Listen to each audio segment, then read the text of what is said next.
Hey guys, what's up? It's me, Thomas. Tonight we're back here with partsFUNknown, and tonight we got ourselves the 10 longest WWE pay-per-views of all time. Yeah, these are the longest. I'm actually kind of curious to see how long these things go for. I wonder if there's one that actually lasts a whole day. Well, we're about to find out and see what was the longest. So be sure to like, subscribe for more. Hope you enjoy. Let's check it out.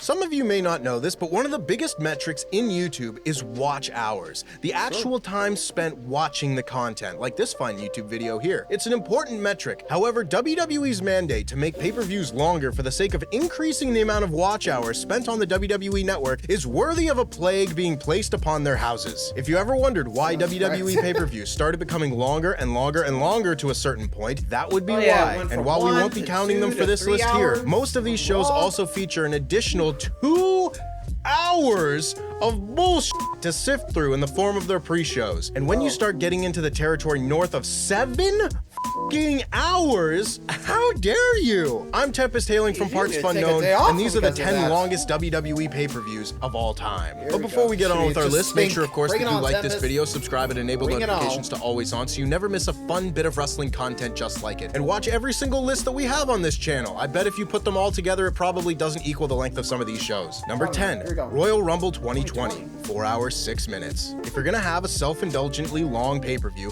it might as well be a Rumble. With 30 participants entering every 90 seconds to 2 minutes, the match has a minimum length of between 45 minutes to an hour, and that isn't counting the theatrics of the actual final stretch. Add in the fact that WWE has finally decided to let the ladies have a go, and you're already looking at 2 hours of wrestling before you even start thinking about your undercard. Speaking of undercards, if you know you've got 2 big-ass matches coming up on your pay-per-view, maybe it's a good idea to keep your other matches as trim as possible, Roman Reigns versus Baron Corbin in a Falls Count Anywhere match was actually a lot better than anyone thought it would be, but that's no justification for it to be 22 minutes long. Fiend versus Bryan and Becky versus Asuka also settled in for the long haul, but both produced, and honestly, the show as a whole is really good, which is the best way to keep a long show from feeling long. The pay-per-view's length didn't seem to touch the crowd's enthusiasm, as they popped massively to see Drew McIntyre eliminate Brock Lesnar towards the end of the night, and then again when he eventually won the whole thing. If only they'd been as loud at that year's WrestleMania. Fickle fans. Number 9, Royal Rumble 2018. 4 hours, 9 minutes. Another example of a bloody great Royal Rumble show making what would otherwise be an unacceptable amount of time to watch wrestling in one sitting actually pretty enjoyable. History is made twice in one night, as WWE not only debuts the first ever Women's Royal Rumble, but lets it main event the entire show. There would definitely be better Women's Rumbles down the line, but this one has a lot going for it. Sasha Banks and Becky Lynch starting off proceedings, the inclusion of women's legends like Trish Stratus, Lita, and Molly Holly, the entrants all putting their differences aside to save the crowd's eardrums from Vicky Guerrero, and of course the crucial fact that the right woman won. The Men's Rumble though, oh boy, I was there, and this is for sure a top 3 Rumble, and there's even an argument to be made for putting it at number 1. Heath Slater getting repeatedly brutalized on his way to the ring before turning the tables on Sheamus, on Sheamus's birthday mind you. Finn Balor making it to the Final 4 as the match's Iron Man. The whole final sequence with coronated Golden Boys Reigns and Cena versus New Japan Outsiders Balor and Nakamura. But again, what really elevates this match is the ending, as WWE beat its self-imposed Royal Rumble cold streak by making sure the right man took home the win. Number 8, Money in the Bank 2018, 4 hours, 11 minutes. There are some real peaks and troughs through this event, which isn't what you want to hear about a pay-per-view that lasts longer than the amount of sleep Vince McMahon gets in an average week. Both the men's and women's Money in the Bank matches are pretty great, with the men's in particular standing out for helping sow the seeds of what would later become Kofi Mania. Alexa Bliss and Braun Strowman made sense as winners at the time, even if their reigns with the briefcases were a bit shit, with Alexa cashing in the same night, and Strowman failing his cash-in at that year's Hell in a Cell. Styles versus Nakamura was also among the better of their WWE matchups, even accounting for Nakamura's dick-punching fixation. The rest of the card is pretty mediocre to bad, though, with a lot of matches that could probably have been saved for the following week's Raw or SmackDown. Daniel Bryan versus Big Cass, Seth Rollins versus Elias, Roman Reigns versus Jinder Mahal, Bobby Lashley versus Sami Zayn. No, you're gonna watch them all, though. Number 7. I mean, he ain't wrong, but what's rough? Whew. Anyway, looks like we got a classic one. Here we go.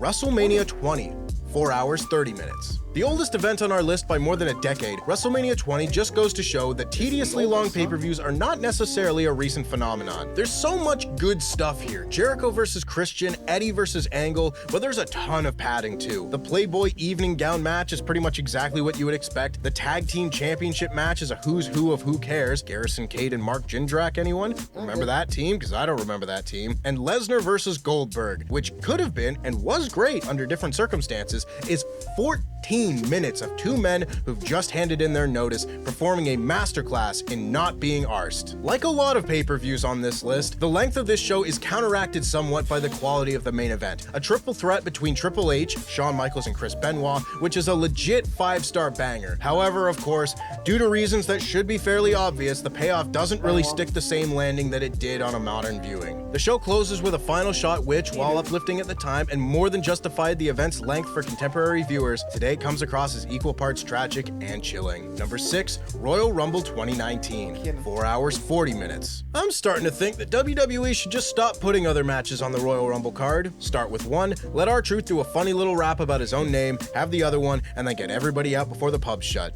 I'm kidding, mostly. If there's gonna be a musical performance, it should be by Jillian Hall. But this is one of those Royal Rumble pay-per-views that goes on for so long that even the good matches feel like filler. Buddy Matthews, Akira Tozawa, Kalisto, and Hideo Itami for the Cruiserweight Championship? Cool! How long did we pay the babysitter for? Asuka versus Becky Lynch? Finn Balor versus Brock Lesnar?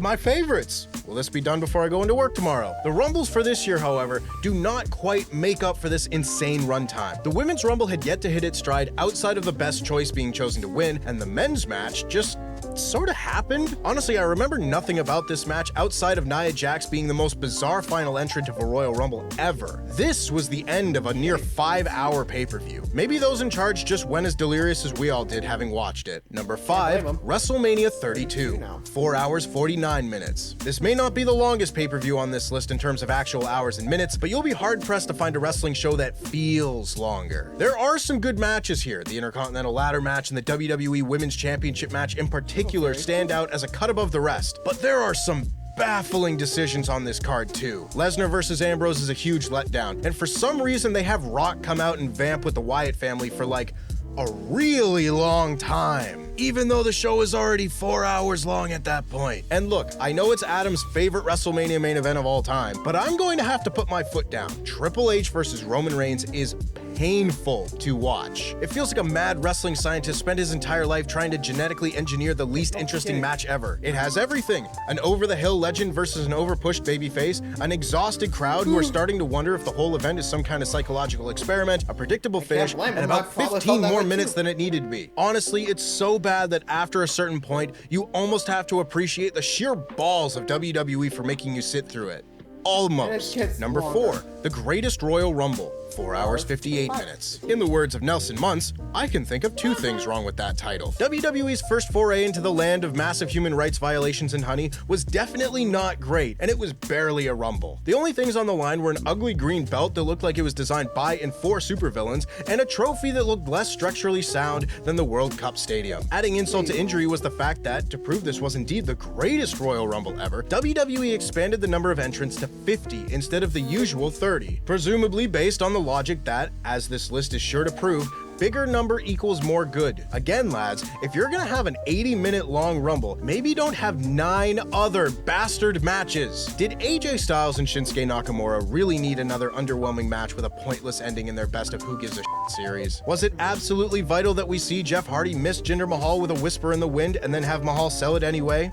That one actually is quite funny. Speaking of funny, however, without this Rumble, we would have never gotten to see Titus O'Neil trip during his entrance and slide under the ring, which in many ways means this really is the greatest Royal Rumble. Number 3, WrestleMania 34. 5 hours and 3 minutes. The shows just keep getting longer, and the endings just keep getting more disappointing. Sometimes it's difficult to tell after a show of this length whether a main event is actually bad, or if it's just sitting through a 5-hour-long pay-per-view has made you hate the very concept of wrestling. Truth be told, Reigns versus Lesnar is actually a pretty decent little match if you love a million finishers being hit and being kicked out of in front of a crowd that absolutely doesn't want to see it. Reigns even gets his head busted open at one point, which as a wrestling fan in 2018 is the only thing you wanted to see in the world. Styles versus Nakamura was pretty disappointing disappointing given their potential, but the match might have been received a lot better if WWE hadn't insisted on giving every wrestler on their roster that sweet, sweet Mania payday. There's some other great stuff on here too. Charlotte versus Asuka is fun. Ronda and Kurt Angle versus The Authority is way better than anyone could have expected from Rousey's in-ring debut. And Braun Strowman and Nicholas put on a 5-star masterclass against The Bar. But, and I cannot stress this enough, this show is over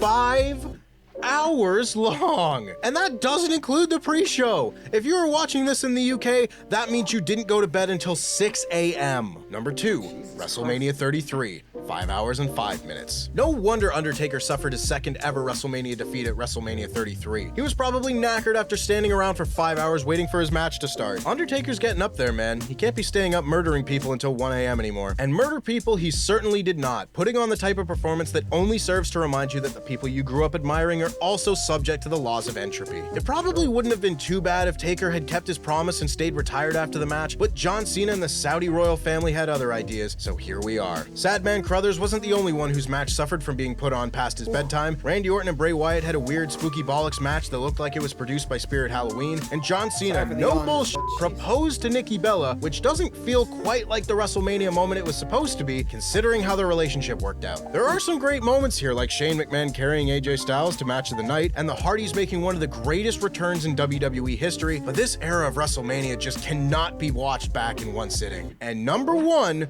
WrestleMania 35.